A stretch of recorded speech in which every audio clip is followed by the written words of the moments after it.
Hello, everyone, and welcome. Thank you for joining us for today's session, the final in our webinar series titled Environmental Monitoring Considerations for Gene Drive Modified Mosquitoes. My name is Justin Overcash, and I'm with the Foundation for the National Institutes of Health, where I work as part of the Gene Convene to support and advance best practices and informed decision-making for the development of genetic biocontrol technologies to improve public health. To do this, we work to identify and address key questions, provide technical advice, and strengthen capacity and information sharing. An important part of the testing pathway for new genetic vector tools will be post-release monitoring for safety and efficacy.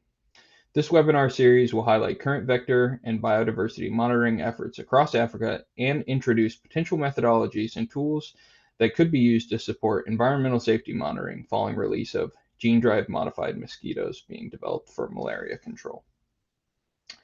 Before we get started, we have a few housekeeping reminders. Please email events@fnih.org if you have any technical issues. Your video and audio will be off during the webinar. The presentation will be between 45 and 60 minutes. Feel free to submit questions anytime in the chat. Questions will be addressed at the conclusion of the presentation. All webinar recordings will be posted to the Gene Convene Virtual Institute and the Gene Convene Virtual Institute YouTube channel. Today's webinar is titled Evaluation of Environmental DNA as a Surveillance Tool for Invasive House Mice, Mus musculus. This is the second of two webinars on the potential of eDNA as a tool for tracking biodiversity and gene drive activity.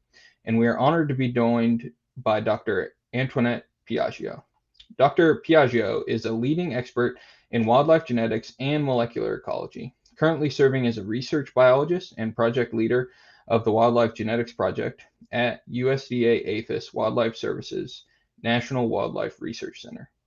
She earned her master's degree from San Francisco State University in 1999, followed by a PhD in ecology and evolutionary biology from the University of Colorado Boulder in 2005. Dr. Piaggio's research focuses on the development and application of genetic tools to better understand and manage wildlife populations and the pathogens they carry, particularly at the interface between wildlife and livestock. Her work integrates molecular techniques with ecological insights to address complex challenges in wildlife damage management and biodiversity conservation.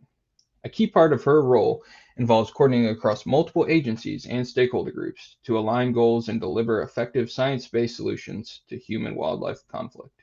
She is deeply committed to applying robust, reliable molecular methods while also exploring innovative genetic technologies to address persistent and emerging issues in the field. Before we get started, a quick reminder, I'll be moderating a Q&A session following the presentation, so please feel free to post your questions in the Zoom chat at any time. Additionally, a reminder that today's webinar is being recorded and will be posted to the Gene Convene YouTube channel after the event. With that, I'll go ahead and turn it over to our speaker, Dr. Piaggio. If you could go ahead and share your slides, we can get started. Good morning. Happy to. Thank you, Justin. Okay. Does it look like I shared the right screen? Yes, it does. We can see it. Okay, that's weird because my little part that I normally see has vaporized. Hold on.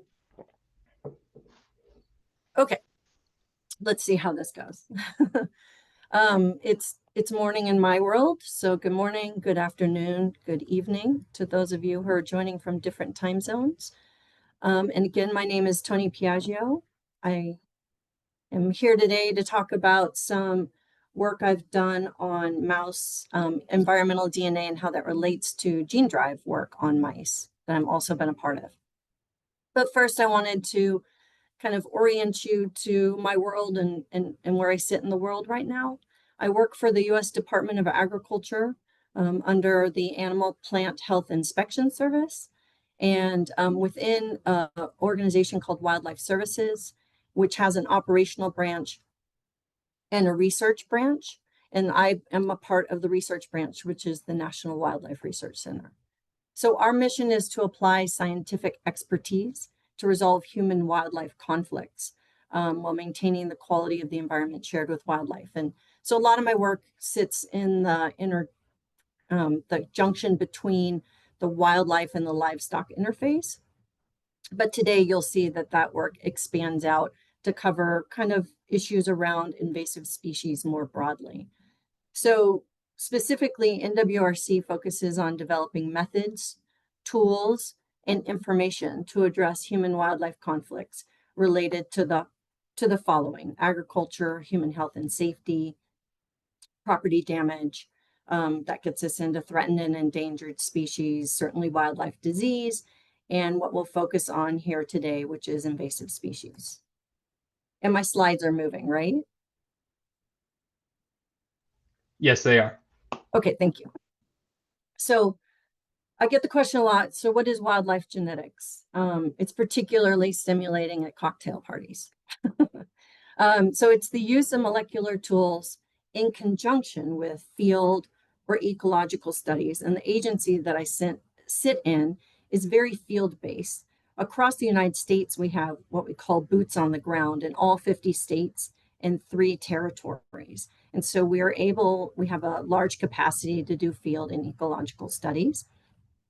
And we marry this with the molecular methods that we use.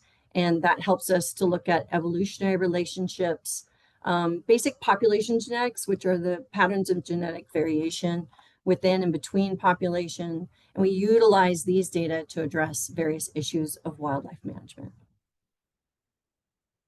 So today we're going to focus on one particular problem, and that's that mice and rats invade islands.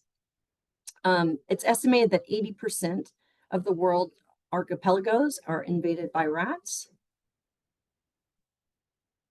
And so why islands? Why is this interesting? Obviously, I work with an agricultural agency, and so the continents might be of greater interest, but islands are a really great model for what happens on the continents, but also they only account for less than 5% of the land area, but they once housed, or they continue to house 40% of the highly threatened vertebrates, and they account for 61% of extinctions since 1500. And so to dive deeper into the problems of mats and rice. Okay, rats and mice. It's not the first time I've done that, and I may do it again.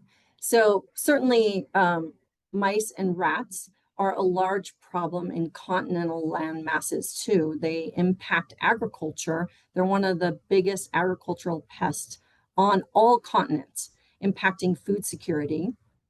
And subsistence farmers are particularly impacted.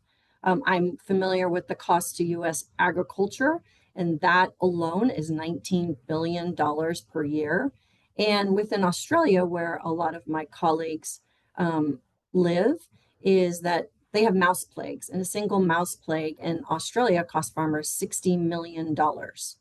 So invasive rodents are also, as we are all familiar with, major vectors or critical hosts of disease. For example, this is leptospirosis, that impact people and our domestic animals, livestock. But on islands, there's a unique issue that the species of flora and fauna on island are not adapted to these invasive rodents that humans have introduced. I have some pictures here of impact to agriculture. This is a rat eating bananas in Hawaii. This is a rat eating a ground nesting bird egg. And this is a graphic from, I don't know if you can see my mouse moving, my computer mouse, but I'm pointing at things. On the left-hand side, there is a study that represents an investigation into diet of mice on a particular island. And you can see that they are omnivores, and they impact plants, native arthropods, and also this is a ground nesting bird. And 12% of their diet accounted for this ground nesting bird.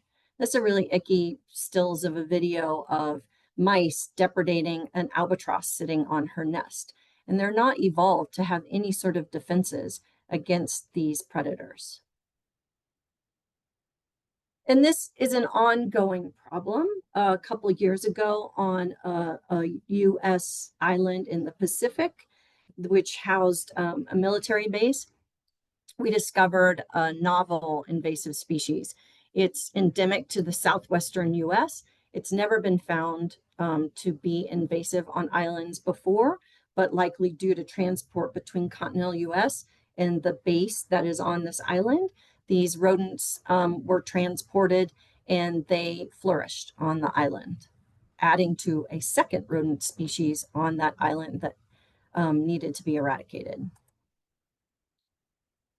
So there is a solution to this problem in some cases. This paper from 2016 demonstrated that there had been 1,100 successful mammal eradications on islands across the world. Largely these were mice and rats, but other mammals as well. And that there were significant positive native species recovery after these eradications took place. In 2024, a couple papers came out really demonstrating the positive impacts of these eradications to islands. And I just love this graphic so much. I keep meaning to write the authors and thank them for this. But so this is an island that has invasive rodents.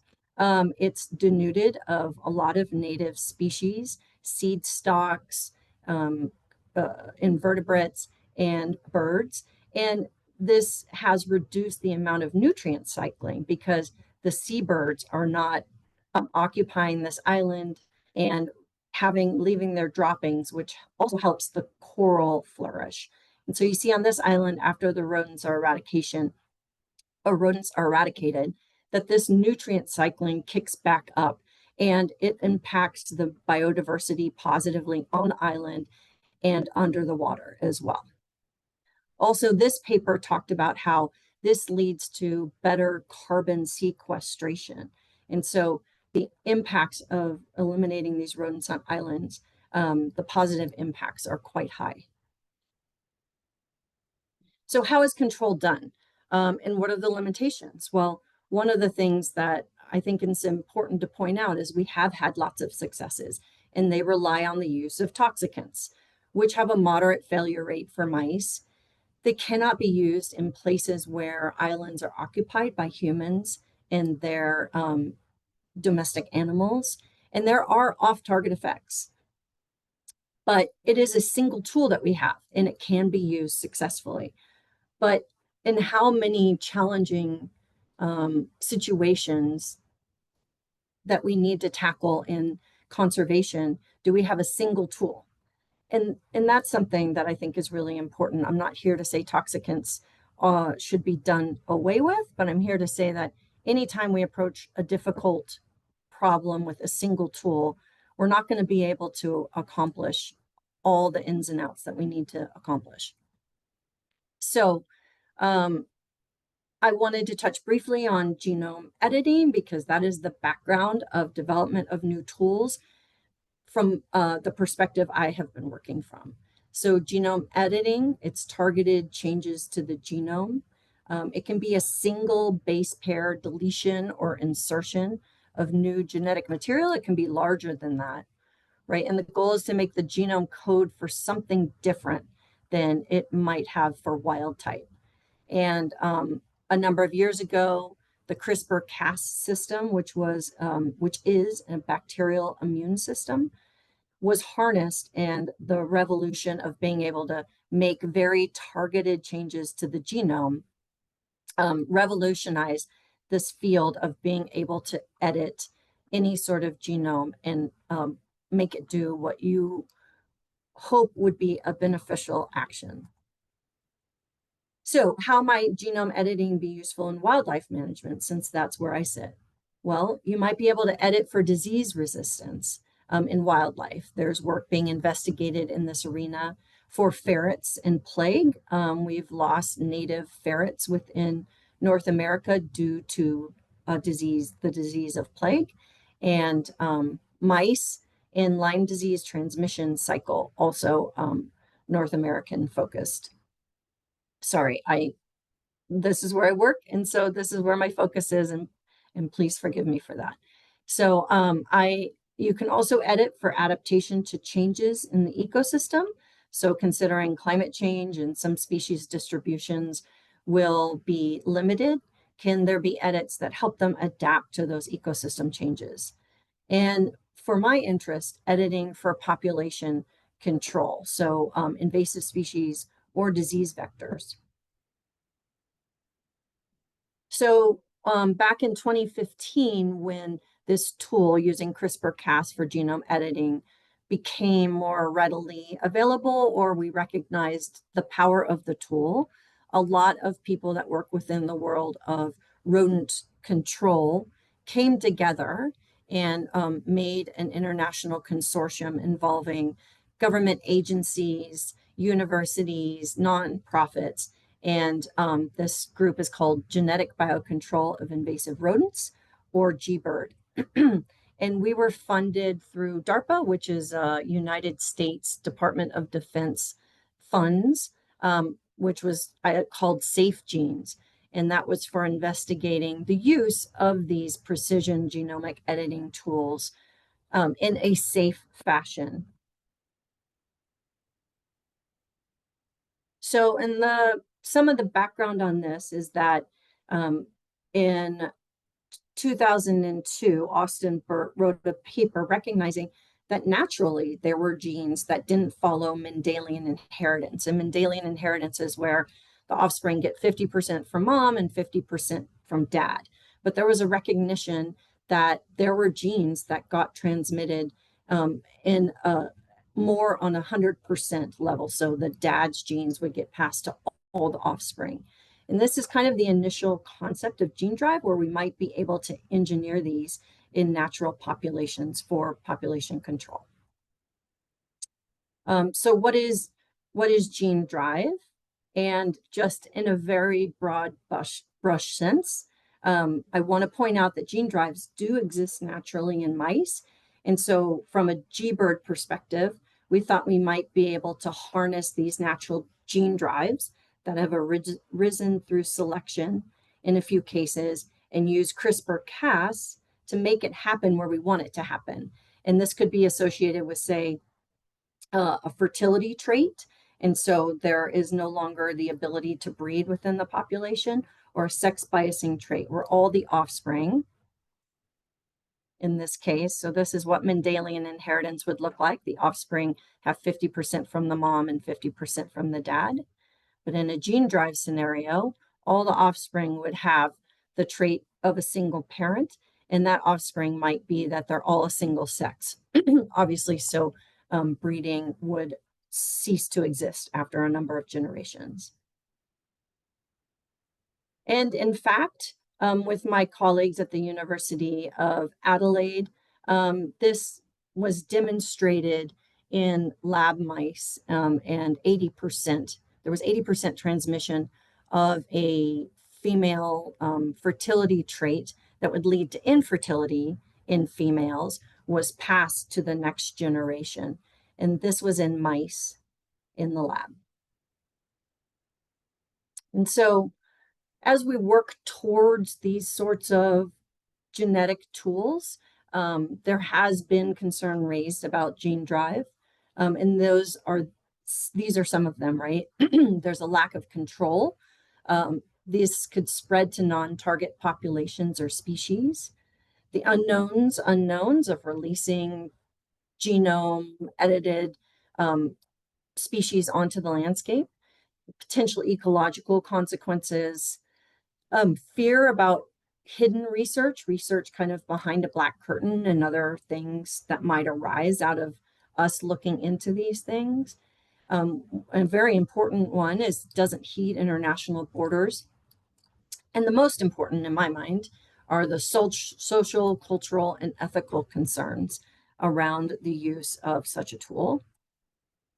I'm not going to spend a lot of time on the intricacies of those, but I did want to point out that early on, I say that it's 2016, this was 10 years ago. That's not long in the history of organisms or human history, but it is in the world of genome editing, that the National Academies of Science and Engineering and Medicine worked on a document advocating for a phased testing pathway of gene drives. And this was also outlined by the World Health Organization for testing genetically modified mosquitoes. And that this could facilitate a precautionary step-by-step approach with go, no-go points. And this had a lot of buy-in from the gene drive community, at least the community I'm familiar with in North America.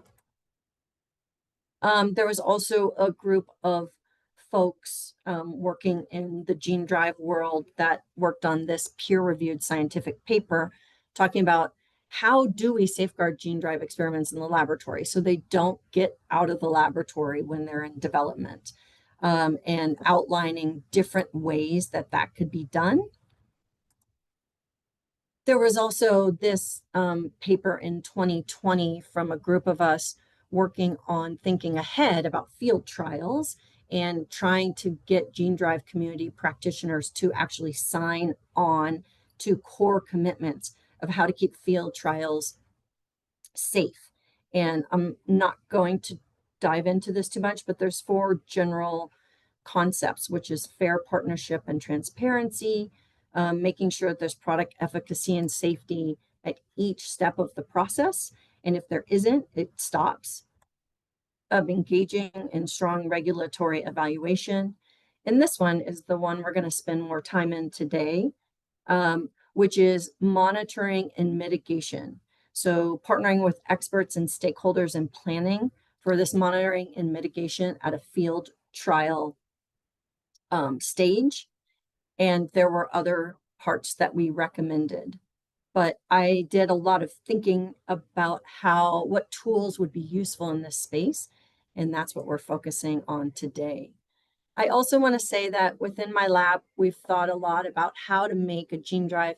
I'm an evolutionary biologist and a population geneticist. And I know that when a few organisms establish a new population, say on an island, and they don't have ongoing genetic input, that they, over time, develop their own genomic signature.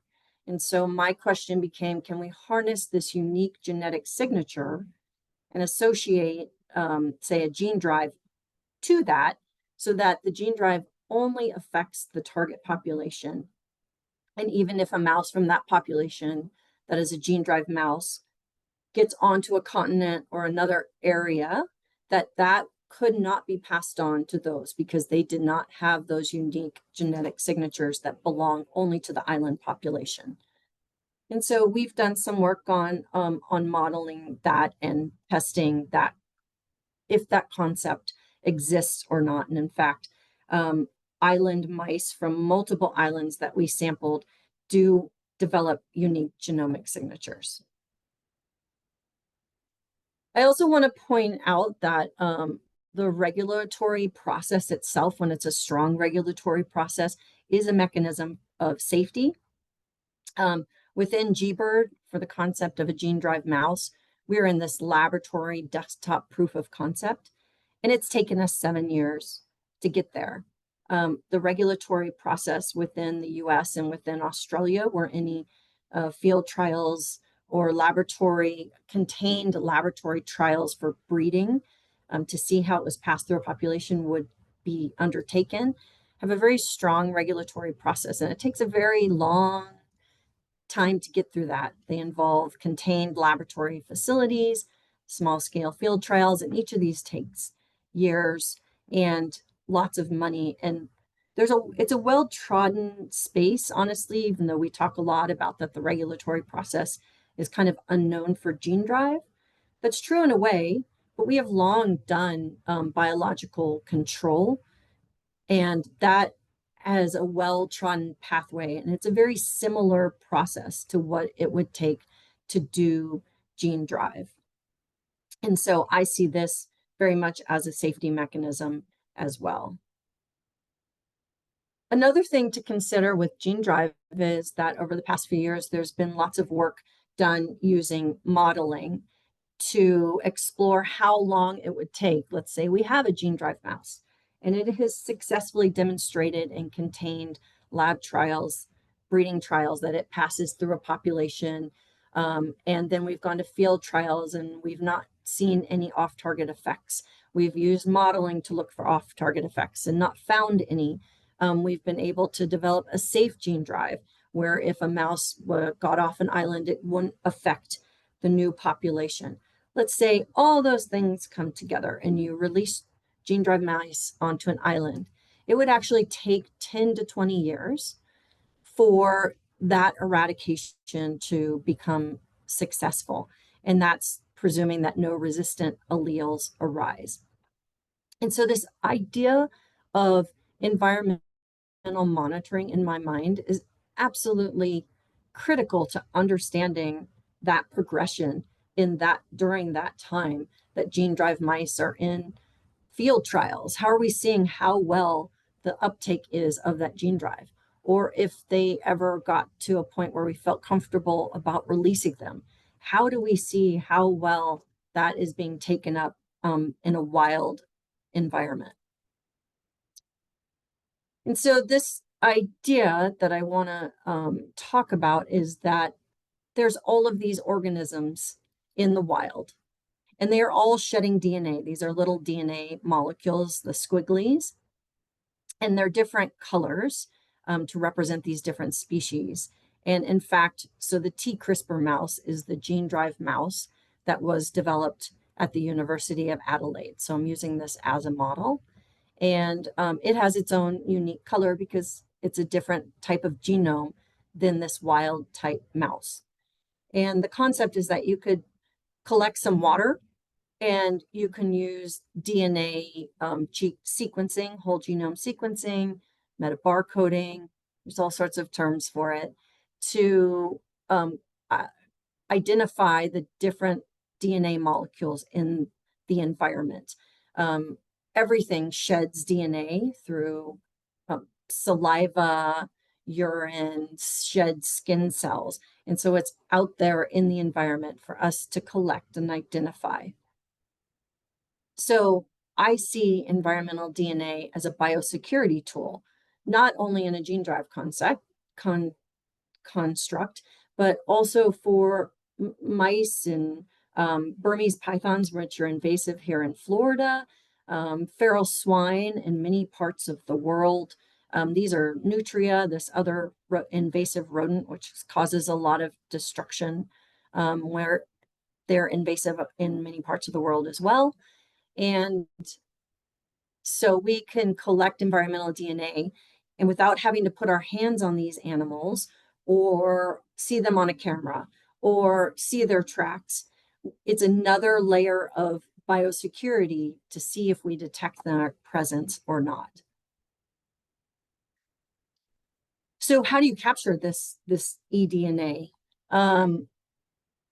Water samples, swabbing areas, then there's a whole laboratory process. So you think about this small bottle and this big area of water.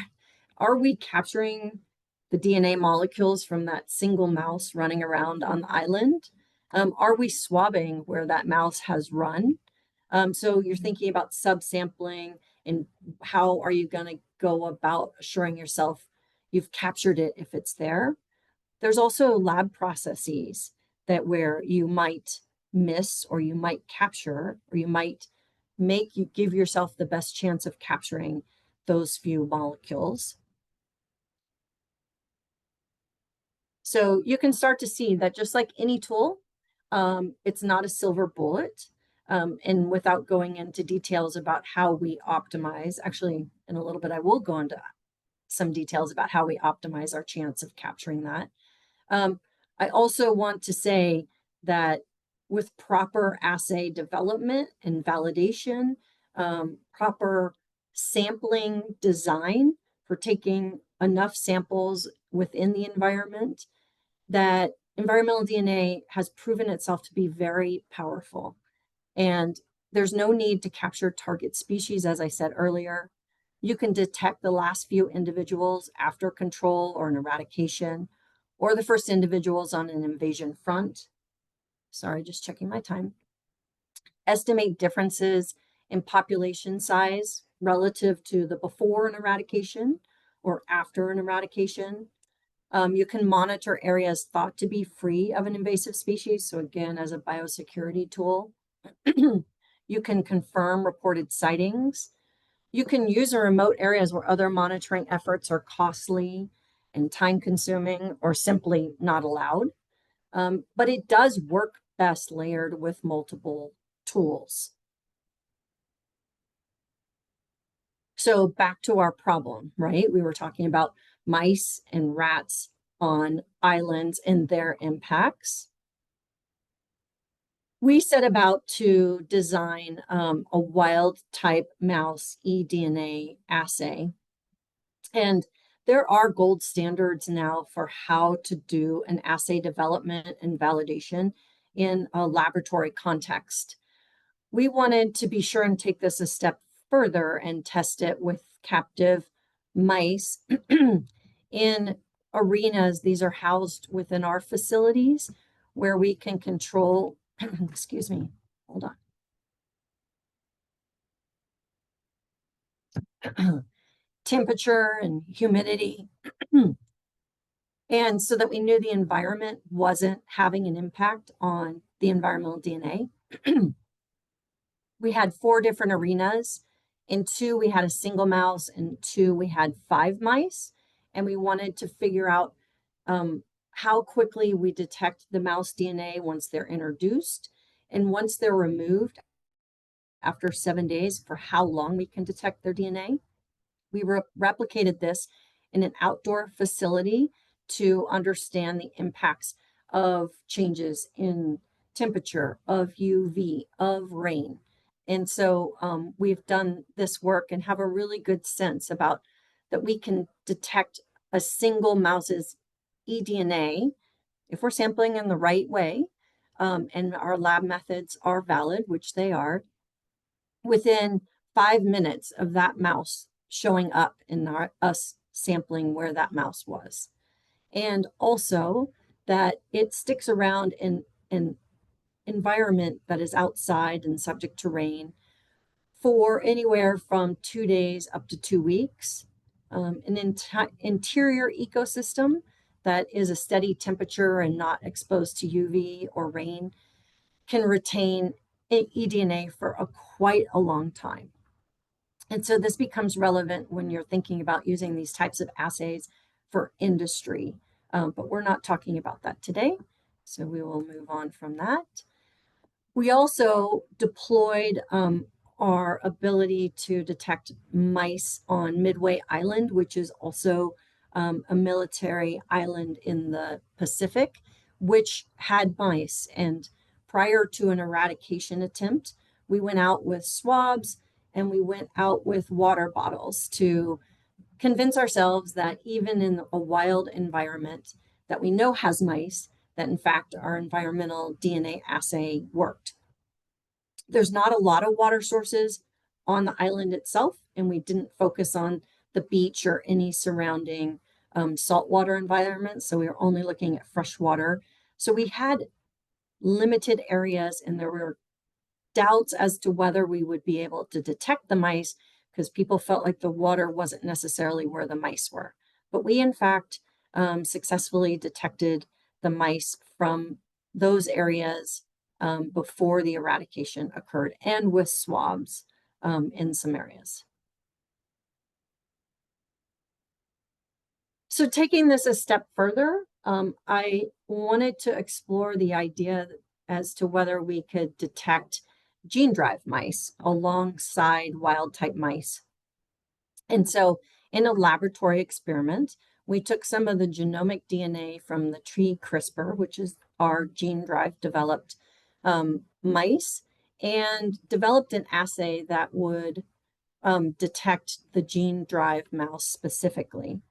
And so the idea is that we take this water sample, and in this water sample, there's lots of things, including the wild type mouse DNA and the gene drive mouse DNA, so that the application of these eDNA assays are to detect mice in non-native locations, direct toxicant application and conventional eradications, and use it for the screening of landscapes post-eradication. That's just the Mus musculus assay, so the one we already developed.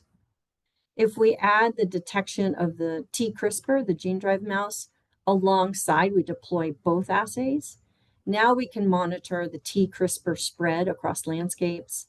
We can screen unintended populations to make sure it's not spreading there. We can measure the relative abundance of the T CRISPR gene-drive mice to the abundance of the non-gene-drive wild-type mice. And so we developed these assays, and in the lab, we did serial dilution. So wild-type ratio is on the left side of the equation. The gene-drive mouse is on the right side of the equation. And so we tested different dilutions and looked for, this is qPCR amplification. And I want to point out that the lower the number, the higher amount of DNA is detected because you get amplification sooner. So the higher the number, there's less of that DNA. And so the amplification happens later. These numbers under wild type assay are lower because calling it wild type assay is a bit misleading in that it detects all mice. So it will detect the gene drive mice because they are mice, and the wild type, and that's why these numbers are consistently lower, whereas this assay only detects gene drive. One thing to note is that when the gene, down here in the bottom part of the graph, when the gene drive mice are at very low relative abundances, very diluted in the environment, we still detect them. It just is at a higher CQ value. So it takes longer for the amplification to occur. And when we only have wild type mice and no gene drive mice, that is reflected in the assay as well. I want to shift gears a little bit now and talk about what the behavior of eDNA assays in an actual monitoring situation. So in my lab across the United States, we have an environmental DNA assay we use in management of feral swine. And so we've done a lot of studies about how using these eDNA assays, our detection is successful or not successful and what impacts that. And this graph is showing that pH down here under pH, and then a different time of year, and also different water body types affect our ability to detect. And so these are the kinds of experiments that need to be done with these assays in any target area where you're going to be using it. What are the particular environmental factors that affect your detection probability on, say, that island where you're going to be deploying this? But what we learned is that we did best in small streams in the fall. So now we know when we do best, but we can also account for lower detection probabilities in a model and also in the number of samples that we collect in order to overcome some of these issues. We also learned that good results cost more money. We tried, because sometimes when you're working in a space where you know your detection probability is low, you want to take a lot more samples, but that can be a large burden on a lab, and especially if you want us to turn around results really quickly. So in order to overcome that, we were originally pooling our samples, but we found that pooled samples, our detection, this is detection probability on the y-axis, and it was much lower than when we just looked at each sample independently. So we've developed an adaptive approach in our monitoring using eDNA, where we do some samples and then we roll out the answers. We do more samples, we roll out the answers. And some of that depends on if we're getting positives, we stop processing the rest of the samples because we know it's a positive. So the cost is higher in the negative samples, which of course, makes sense. We want to validate that we have a true negative to the best of our ability. So also, I said we could use modeling. This is an occupancy modeling that we use in field applications of our feral swine eDNA assays, where we account for all the covariates, the things that impact our ability within the water and our sampling to detect that environmental DNA. Also our lab processes and processes of replicating the PCRs within the lab. And once we do this, there's this really elegant way that we can explore detection probability for different pHs, different time of year, different water body types.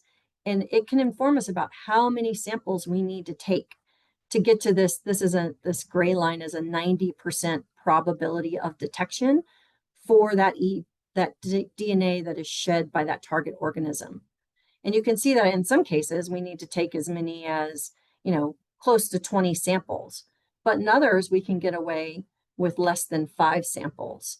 And so if you say, okay, we're going to take 20 samples everywhere, you have now achieved 90% probability of detection, even with some things working against you. So this can also be done with any environmental DNA assay in any ecosystem for a target population. And just a few more slides, and then we can pivot to questions. So for me, the next frontier is allowing for rapid field detection. As I said, if we're taking a lot of samples in the environment to overcome some of these issues that affect our ability to detect environmental DNA, then we're sending a lot of samples to a lab and we're waiting for their results. Whereas tracking an invasive species or, say, an escape of a gene drive, we need to know that in real time. And so to me, the most important next step in this technology is to get a field-based tool that can at least serve as a triage tool. Somebody's out using this all over the environment and finds something, well, we got a positive, take a lot of samples right here, send this to the lab. And I'm collaborating with the University of Otago in New Zealand to use CRISPR-Cas and develop a field-based tool that looks very much like a COVID test. We're working on rats. And the reason we're using CRISPR-Cas is, turns out designing conventional qPCR assays for rats doesn't allow for species specificity. So if you just need to know, do I have Rattus or not? We've got that down. But if you want to know, do I have Rattus norvegicus or Rattus excellens? We do not. And so we're turning to CRISPR-Cas in order to get that specificity. I'm also working with a company called Conservation X Labs in the US, who has developed this handheld tool where you inject the water sample straight into it, and it'll tell you if you have a positive or negative, log in your GPS coordinates. And they've done this really successfully for salmon in US waters, and we are moving to our rat and mouse assay. And this tool can test for 4 species at a single time, so a single injection, and can tell you, you can look for 4 separate species. So in summary, a gene drive mouse has been developed in initial phases, show promise in the lab of 80% transmission. That's not high enough in order to affect a population and have a successful replacement of the population. So work is continued there. It takes a lot of years worth of work in order to get there, and that alleles that are unique to a target population may be harnessed for spatial limitation or population specificity. Population genetics and basic biology are, in my mind, absolutely critical to know of a target population in order to make an effective gene drive, in order to make effective monitoring tools. And this is a knowledge gap that takes years to fill, and it's key for minimizing risk of spread. And that's my little soapbox, because I don't think we pay enough attention to that. It takes time and money very similar to the timeline of classical biocontrol or development of GMOs to do gene drive or all of these things that we've talked about. Synthetic gene drives hold potential as a future alternative method for population suppression of invasive rodents. And it can be targeted, humane, and have a low environmental burden. And please remember that currently we have a single tool right now in order to control and eradicate invasive rodents. So environmental DNA is a good biosecurity tool, and we've demonstrated that it can detect simultaneously wild type and gene drive mice using environmental DNA. And that's it. I'll take questions. Let me figure out if I can stop sharing. Thank you very much, Tony. That was a fantastic presentation. I know I have a lot of questions. Just want to remind everybody that you can go ahead and throw your questions in the chat, and I'll go ahead and take note of them, and we'll make sure that Tony gets them.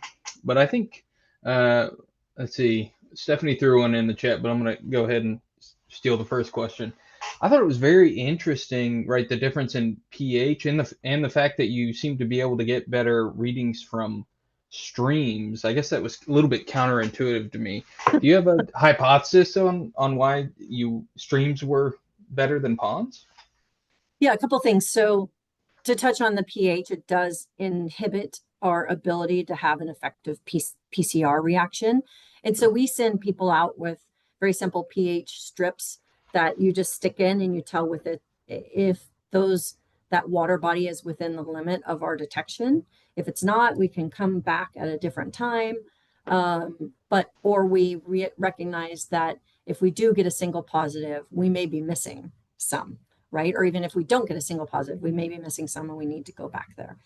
So to touch on the stream, that's a little bit of a misleading. I didn't dive into that study.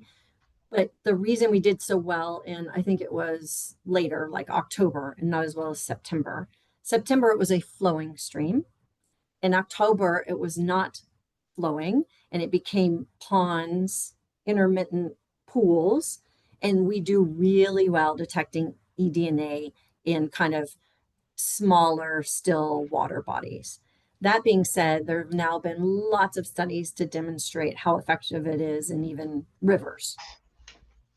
So Very cool. I think that answered the question. Yes, it did. I tend to lose track after I start hearing myself. Let's see. Here's a question from Stephanie. Mm-hmm. You mentioned that eDNA can be used to estimate differences in population sizes. Mm-hmm. It may be necessary to track changes in the abundance of non-target organisms after release of gene drive organisms. Mm-hmm. Is eDNA currently capable of doing that reliably? And if not, do you foresee any improvements that will make that a possibility? Okay, that is a great question. So if I'm understanding it, it's not just the relative abundance of the gene drive construct in, say, for this example, I'll use mice because that's what I know, but maybe that gene drive construct in other mammals on this hypothetical island. Okay, so yes, because this eDNA assay is based on the construct itself, so I used the construct in order to design the assay, you could hypothetically use it to see if it's detected associated with other mammalian genomes. But that being said, it would require testing and validation to be sure you could do that. And so in a hypothetical sense, I'm going to say yes, but have we looked into that and tested that by somehow putting this construct into any other vertebrate? I'm not sure how we would do that. I mean, we could spike samples, right, of vertebrate genome DNA and spike it with the construct and see if we detect it. Because, yes, so hypothetically, yes, in practice, unknown. Unknown. Well, it seems like there is. I know in last week's seminar, Professor Claire talked about air eDNA, and it didn't seem like it would be very useful for quantifying other species, but it seemed like at least what you were kind of hinting at is right? If you have an idea of an indicator species that you're interested in alongside with the gene drive organism, then you can kind of fine tune some of your assays so that it gives you a little bit more insight than just randomly testing. Yep, let me unpack that a little bit. And so, because eDNA is still very new, we don't know how well we can quantify populations. Now, let me unpack quantification. We're not saying there's 40 mice and 2 opossums on this island. We're talking about relative abundances, and there is a big difference in how you approach eDNA and what I've been talking about. So I've been talking about eDNA assays for a single species. Often what we do, and we do this in my lab as well with eDNA, but we do it in water, is we use an approach called metabarcoding. We're using primers that should amplify all vertebrates. And so that has been used in some cases to quantify relative abundances across a sampled area. How well that works in eDNA, we're not quite sure. 1, and 2, today I've only been talking about single species assays. So if you wanted to use metabarcoding and get the diversity of the island, you would have to incorporate into those general primers. You would multiplex it with the one that has the T CRISPR primer. And that's completely doable. It's just not anything we've tested. So on the chalkboard, it's doable. Let's see. Here's our next question from Nikki. Could you elaborate on the presence of T haplotype resistant genotype on islands and how this might impact gene drive efficiency? Yeah, so I mean, that's a great question. That goes to this, what we need to know about a target island before anything was ever deployed, which is what is the genomic makeup of the target population? So do we see any of this T haplotype resistance? Do we see evidence of T haplotype even in this population from the past? I mean, they came from the continent, and T haplotypes, right, have arisen in continental populations. Is there evidence that that's been there before, which would also lead to probably pretty quick resistance? So that all to me falls within that bin of understanding the population genetics of that target island before you ever considered a field trial, much less deployment. Right. And if that didn't answer the question, please drill in on me. Well, I think that, and we have a follow-up question from Nikki, which I think gets a little bit at your locally fixed alleles work. The question is, I'm wondering about your work with locally fixed alleles. Are you building a gene drive that targets these? And if so, how well does that work? Is there any work on other types of gene drives that are spatially or temporally limited in mice? Okay, great question. The locally fixed alleles work has not gone to the lab kind of experiments as of yet. So just the demonstration that there was this gene drive in mice. The University of Adelaide leads that work. I'm not a molecular biologist. I'm not that kind of gene person. And so I know that they're looking into different types of gene drive, particularly ones, right, that have the need for multiple components before it is triggered.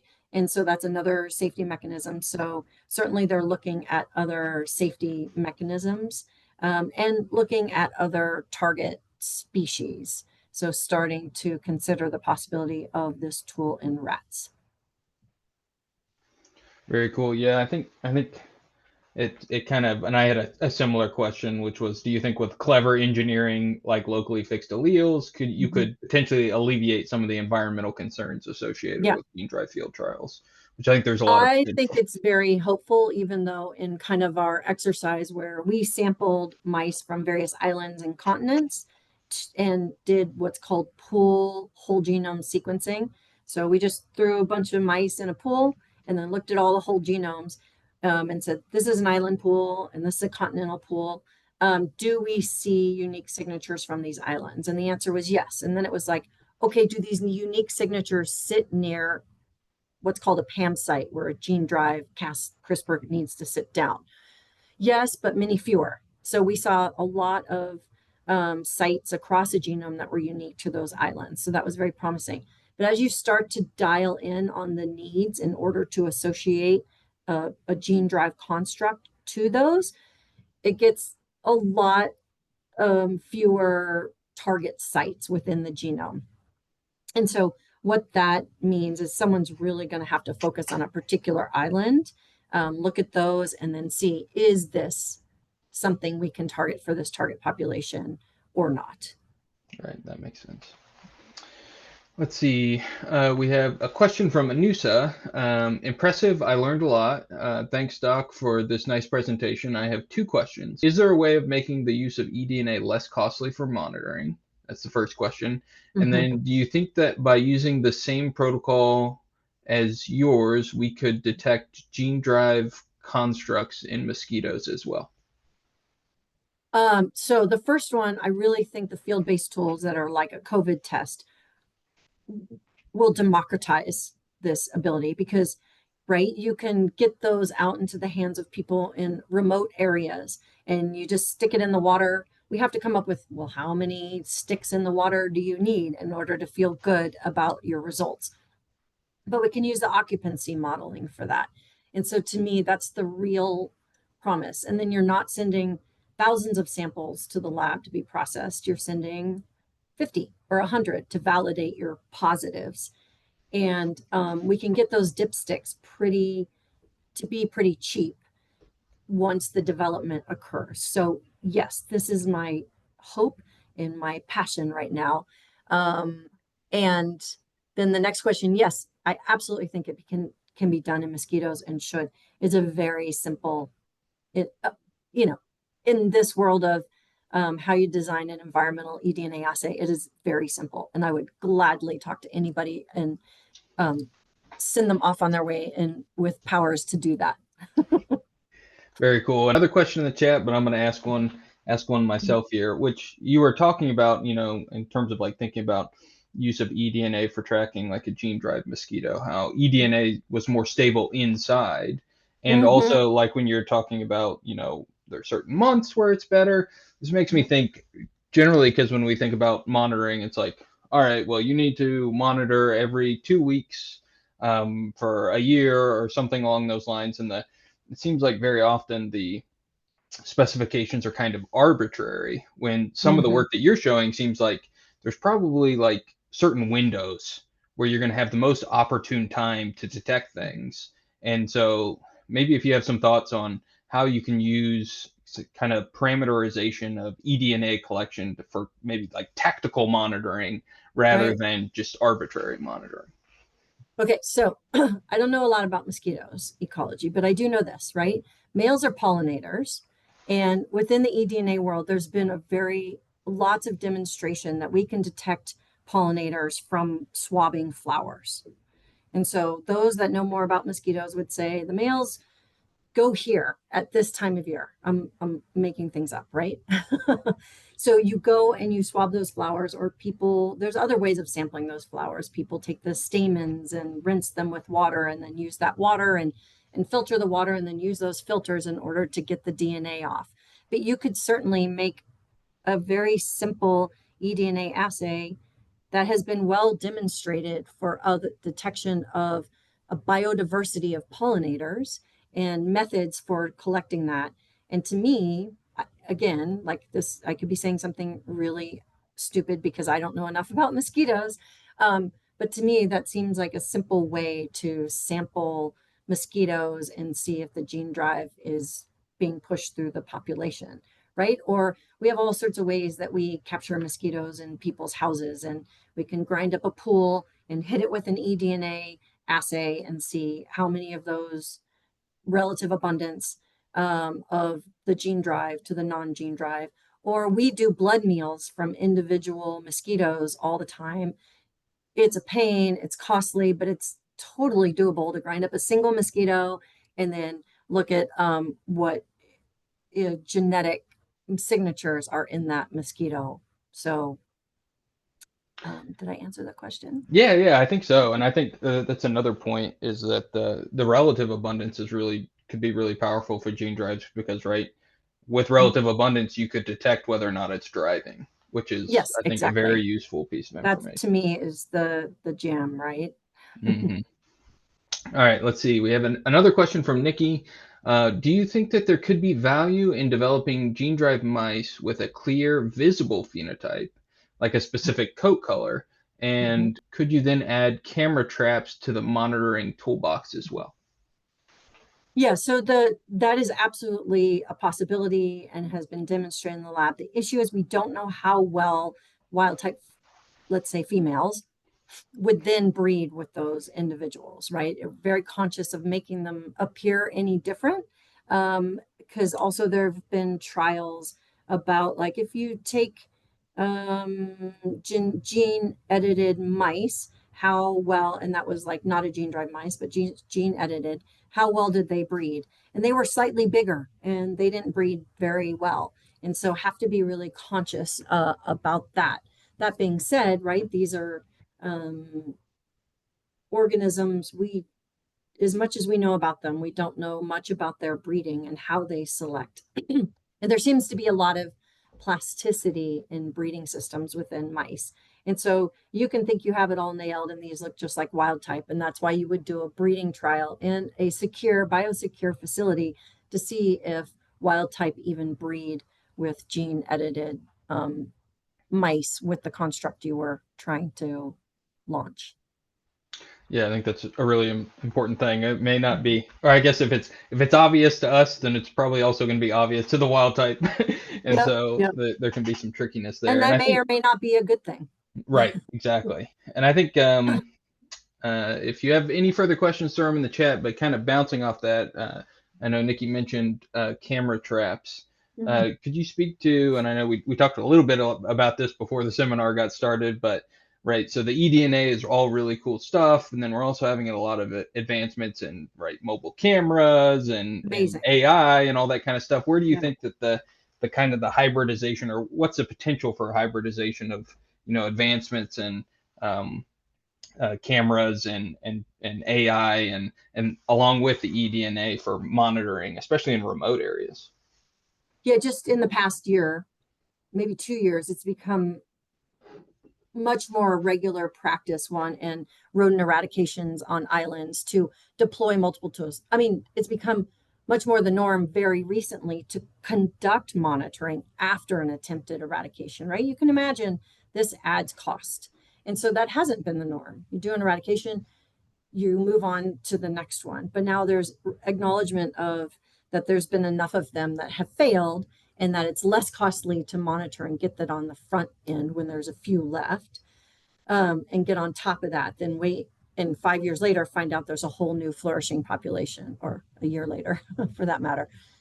So I really fundamentally believe eDNA is a wonderful tool.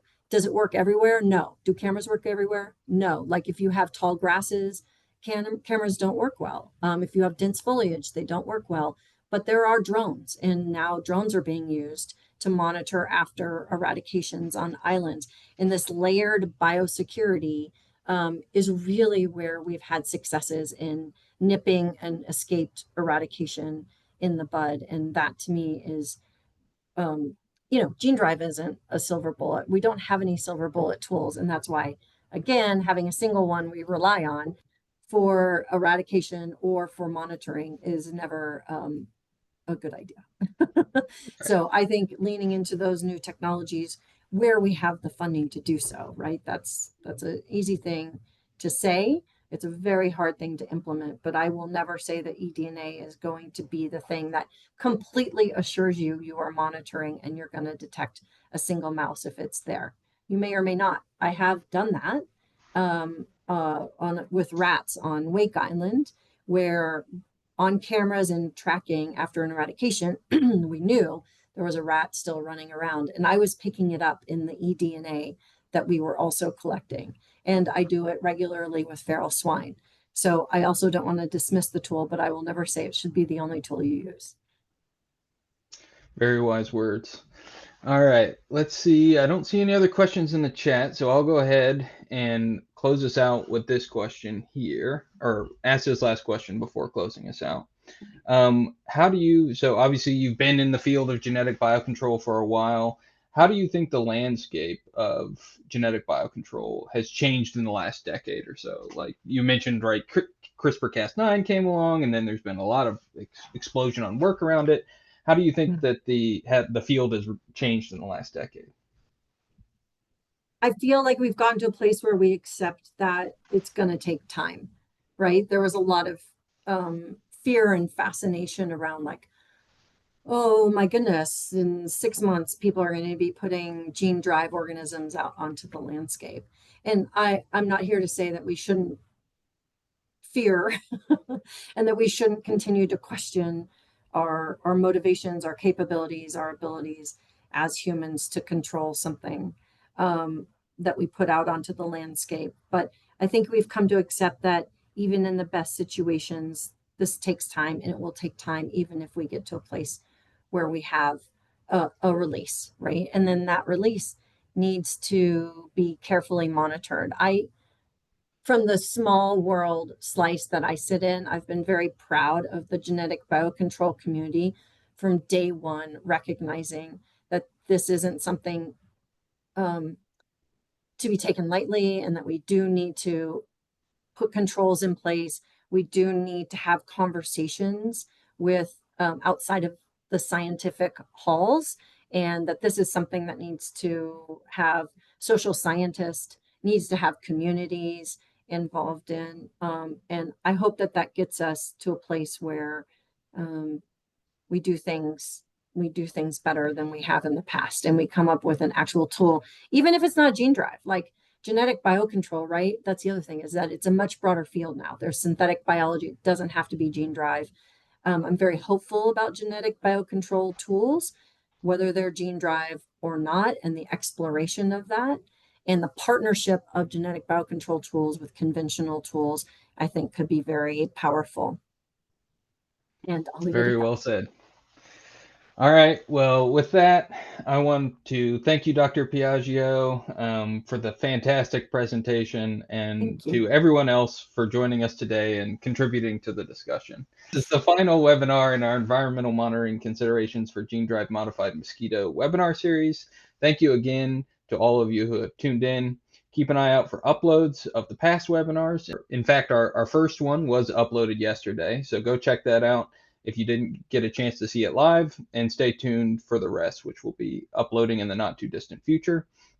Once again, we invite you to visit the Refresh Gene Convene Virtual Institute, where you'll find new resources, tools, and publications. While you're there, please consider subscribing to our free newsletter to stay informed about upcoming events and activities, including our next webinar series, which we are currently planning at the moment. So thanks again for tuning in, and hope everyone has a great day.